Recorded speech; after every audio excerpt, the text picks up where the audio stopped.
हमारे YouTube video में गुजरात, उड़ीसा, कटक, केरल ये सारी जगह हमने कवर कर ली। अब कहाँ चलने का इरादा है? इरादा क्या है? जहाँ डेस्टिनेशन ले जा रही है वहीं चल लेंगे। ये रहा इंडिया का मैप। आंखें बंद कर और हाथ रख दो। जिस जगह पर तुम हाथ रखोगे वहीं चल देंगे। जानवी के कहने पर नमिता ने आंखें बंद करके राजस्थान के जैसलमेर पर हाथ रख दिया। नमिता काफी एक्साइटेड हो गई और बहुत खुश थी। दोनों अपनी पूरी तैयारी करके जैसलमेर पहुंच गए। जैसलमेर का रहना खाना सब कुछ कवर करते करते वे लोग शाम को चौपाल पर पहुंचे, जहां पर कुछ लोग बैठे हुए थे। घड़ी खंबा, कैसे हैं आप लोग? हम मजा में है। आप लोग कैसे हैं? हम लोग यहाँ अपने YouTube चैनल के लिए आए हैं। जैसलमेर के बारे में आप लोगों से और कुछ जानना है। यहाँ आसपास कुछ अनोखा, कुछ अनदेखा हो तो बताइए। ये तो हमारी धोरादी धरती है। इधर तो हर बात निराली है।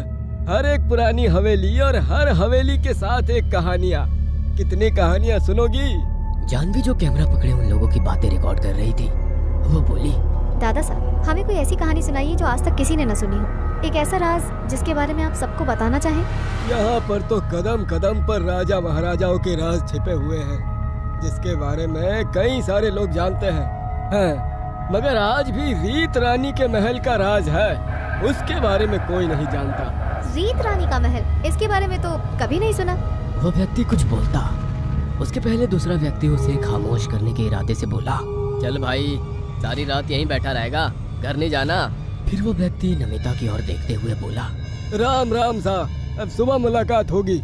नमिता उन लोगों को जाने से रोकने की कोशिश करने लगी, मगर वो अपनी कोशिश में कामयाब नहीं हो पाई। नमिता जानवी की ओर देखकर मुस्कुरा रही थी। नमिता, अब आगे क्या? कुछ तो चल रहा है तुम्हारे दिमाग में। आगे क्या? अगला डेस्टिनेशन रीत रानी का महल। मगर हम लोग वहाँ तक पहुँचेंगे कैसे? बाबा आदम जमाने की तरह लोगों से पूछते हुए कैसी बकवास कर रही है। हाईटेक जमाने में गूगल मैप की मदद से दुनिया कहाँ की कहाँ पहुँच जाती है। मोबाइल में गूगल मैप ऑन कर।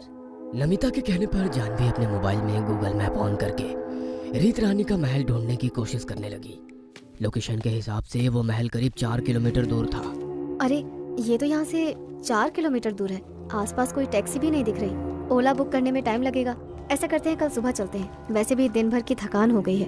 देख, बेकार की बातें मत कर। और यदि तू मेरे साथ नहीं आना चाहती है तो होटल चली जा। मैं तो हर हाल में उस महल तक जाकर रहूंगी। जानवी नमिता का ध्यान महल से डाइवर्ट करने के लिए बोली, यार नमिता, हम लोग लाइफस्टाइल ब्लॉगर हैं। खाना पीना, फैशन, यही सब हमारे YouTube चैनल का क्राइटेरिया है। अब तू नई चीजें ढूंढने के लिए इतनी बेताब मत हो। यार, हर बार प्रोफेशनल की तरह बातें मत किया कर। अभी रीत रानी के महल के बारे में वो लोग जैसी बातें करके खामोश हो गए, इस हिसाब से वो महल कुछ खास जरूर है और मुझे उसके बारे में पता लगाना है। तुझे आना है तो आ, नहीं तो मत आ। कहते हुए जानवी को छोड़कर नमिता आगे बढ़ने लगी। जानवी भी अपने मोबाइल में गूगल मैप ऑन करके नमिता के पीछे पीछे चलने लगी। कुछ दूर चलने के बाद गूगल ने अपनी डायरेक्शन चेंज कर दी। नमिता, हम लोग गलत जा रहे हैं। गूगल मैप के हिसाब से हमारी डेस्टिनेशन अपोजिट डायरेक्शन में है। जानवी के कहने पर नमिता ने अपने मोबाइल में देखा तो उसके मोबाइल में भी डायरेक्शन चेंज हो गया था। दोनों उस मैप के हिसाब से अपोजिट डायरेक्शन में जाने लगे। कुछ दूर चली ही थी कि गूगल मैप लोकेशन फिर बदल गई। गूगल मैप हर बार अलग अलग डायरेक्शन बता रहा था।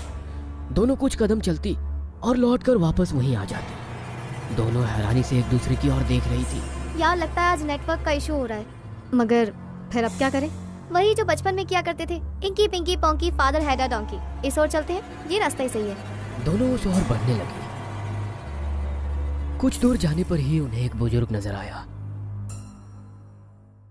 जो दिखने में काफी अजीब था, जिसकी कमर तक लंबे बाल और दाढ़ी थे।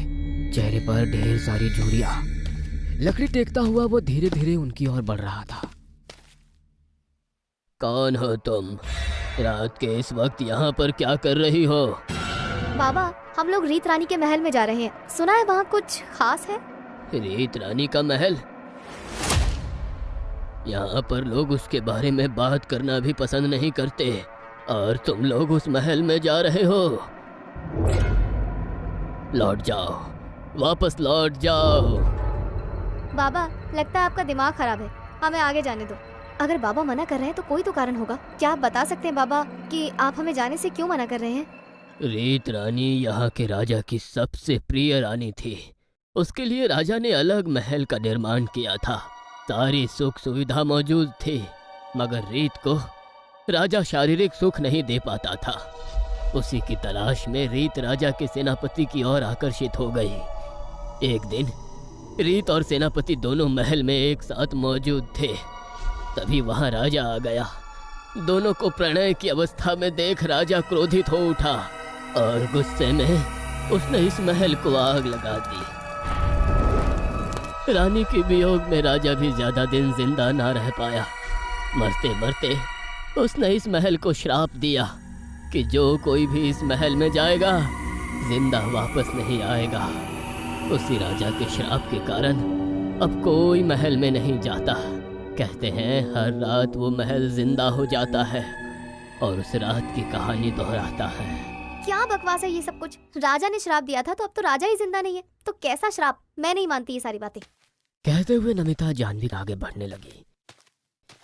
जानवी ने पीछे मुड़कर देखा तो वो बुजुर्ग वहां नहीं था। महल में पहुंचकर दोनों घूमते हुए देख रही थी। समय के साथ महल खंडहर बन चुका था। महल जला देने के कारण जगह जगह कालिख लगी हुई थी। दोनों महल के चौक में पहुंचे तो किसी के जोर से हंसने की आवाज आ रही थी। तभी घुंघरू बजने लगी, मानो कोई नाच रहा हो। सारी बातों को इग्नोर कर नमिता ने जानवी को कैमरा पकड़ने के लिए कहा। जैसे ही जानवी ने कैमरा ऑन किया, नमिता बोली, हेलो गाइस, आज तक आप लोगों को हम फूड और ड्रेसेस के बारे में ही बताते थे, मगर आज हम एक खास जगह है। इसे जैसलमेर में रीत रानी का महल कहते हैं। ये महल हॉन्टेड है। आज रात हम यहाँ रुककर रिकॉर्डिंग करेंगे। शायद आप लोगों के लिए कुछ खास रिकॉर्ड कर पाए। आगे जानने के लिए हमारे साथ बने रहिए। जानवी ने जैसे ही कैमरा बंद किया, महल का नजारा बदल गया। एक छोटा सा तूफान आया और दोनों मानो पुराने जमाने में पहुंच गए। दासियां घूम रही थी। रानी को कुछ लोग सजा रहे थे। तभी एक दासी ने जाकर रानी को सूचना दी, सेनापति जी आपसे मिलना चाहते हैं। उन्हें हमारे महल में ले आओ। चंदा, आज की रात बहुत खास होनी चाहिए। नृत्य और संगीत की व्यवस्था की जाए। रानी के कहने पर काफी देर तक गीत संगीत का प्रोग्राम चलता रहा।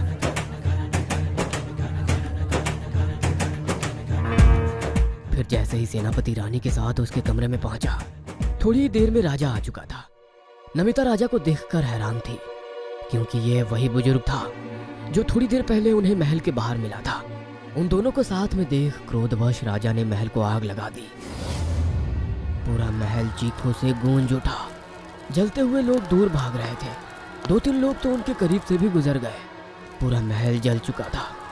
फिर एक हवा का बवंडर आया और दोनों वर्तमान में लौट आई।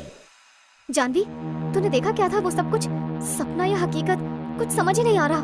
नमिता की बात का जानवी ने कोई जवाब नहीं दिया। वो तो अभी भी ये सब कुछ सोचकर शॉक्ड थी। तभी तेज हवाएं चलने लगी। आसपास के पत्ते उड़ रहे थे। दूर जंगल में जानवर के रोने की आवाज आने लगी। हवा का तेज बवंडर आसपास की धूल को उड़ा रहा था। नमिता को कुछ भी दिखाई नहीं दे रहा था। वह हाथों के इशारों से अपनी फ्रेंड जानवी को बुलाने लगी, मगर वो भी अपनी जगह पर स्तब्ध खड़ी थी। उसे कुछ भी समझ में नहीं आ रहा था कि वो क्या करे। जानवी जहाँ खड़ी थी वहाँ भी अचानक एक बवंडर उठा और वो धरती में समा गई।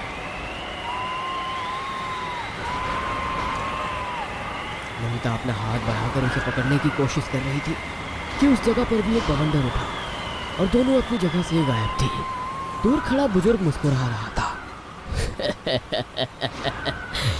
आजकल के लोग हमारी बात मानते कहाँ हैं। हो सकता है कल को कोई और इस महल के बारे में जानने आए।